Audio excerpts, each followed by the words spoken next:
Hey, welcome back. We're moving on to this Ram truck, and the issue with this thing is it's got a transmission slip, and that can be kind of hard to diagnose. I know what you're thinking. How do I know if my trans is slipping? Well, first you might start noticing that it doesn't really apply when you feel the shifts. You don't feel it anymore. It starts to run smooth, especially when you're doing towing. Other things that start to come in play is you'll start seeing temperatures rise into the transmission. The more it's slipping, the more trans temp you're going to get. Then when it starts to get bad, you'll see that when you step on the throttle, the tack will jump, the RPMs will jump, but the back tires won't. At that point, it needs to come in for either service, repair, or replacement. Now, for an extreme case, I go all over the country and I do these big tractor tire mud truck shows, and you'll see a big truck, 1,000 horsepower, 65-inch mud tires ripping through the swamp, and then all of a sudden, the tranny starts to go. You notice the RPMs are still killing it, right? But the tires are barely moving. That's usually followed by some smoke, and then maybe a little bit of fire after that, you know? But the good news is the fires are usually quick and they're out. Well, that's a good thing. Yeah. You know, I don't want to freak any of you guys out at home. Just because your trans is slipping doesn't mean it's going to catch fire. It's a bit of an extreme case. Good point.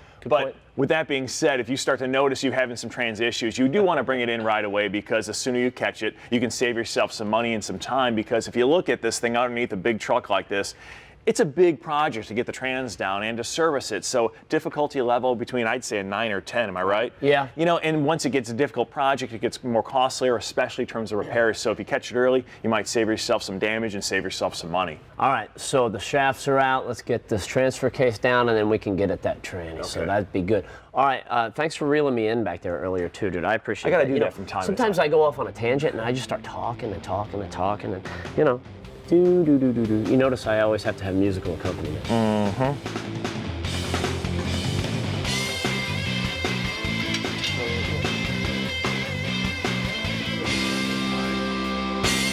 All right, that's good right there for now. Yeah, that'll do.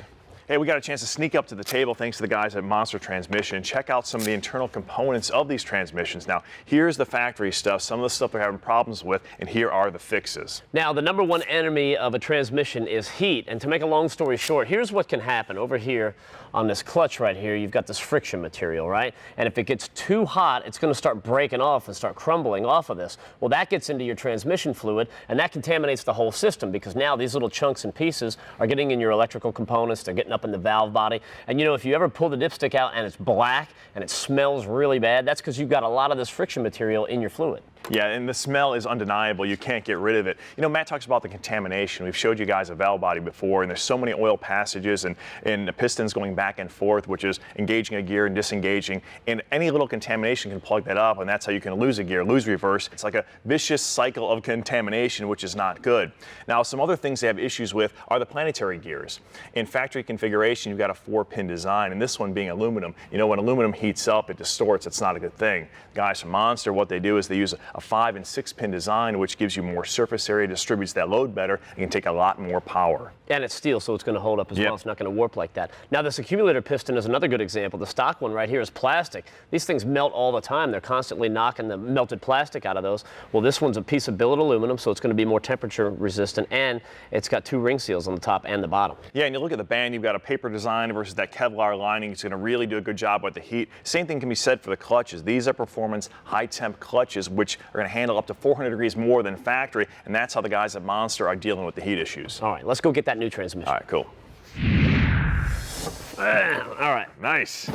This is the Monster Transmission 48RE, and this is going to get the job done. Yeah, this is going to be a direct replacement for the one that we smoked inside that Dodge. Now, when you talk about an automatic transmission, you've got to talk about the torque converter, because they go hand in hand. This is where a lot of magic happens. You know, one of the biggest adversaries to a torque converter, just like the transmission itself, is heat, man. And look inside. This is a factory torque converter where you see it's a single clutch assembly, and this one's been smoked. You know, it's all blackened out. It typically comes a tan look to it, but this one's been wore out because of the heat. Yeah, you can see where that one's just been spinning up against the plate, and that baby, like you said, is wore out. Now what happens is that's slipping and spinning all over the place. That's putting undue pressure and an undue load on the rest of the internal components, which is what we showed you about a minute ago on the rest of those clutches. So this smokes, then they all start smoking, and the whole thing's done. Yeah, you got that vicious cycle. Now, one of the ways that the guys from Monster combats that is, first of all, they've got their custom converter, and this is a nice billet piece, so it's a lot stronger and it's true. You're not going to have any issues with clearances.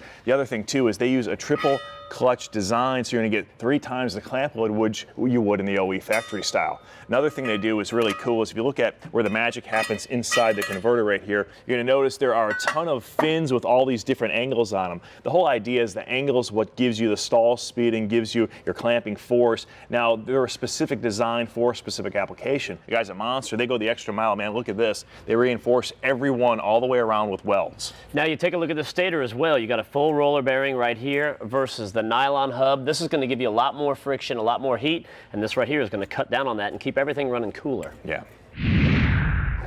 There we go. Nice job there, Hercules. Thanks, dude. Been working out a little bit. All right, I got one more click and then look at that. Yeah, well, that last click lets you know that you're fully engaged. Now, we fill the thing up with fluid first. Make sure you do that, otherwise you'll tear up the converter, and you don't want that to happen. Before we put it up there, though, we got a few brackets on this side and the shift linkage. We got to move that over. Once we get all that in place, we're ready to slam this baby up in there. All right, cool.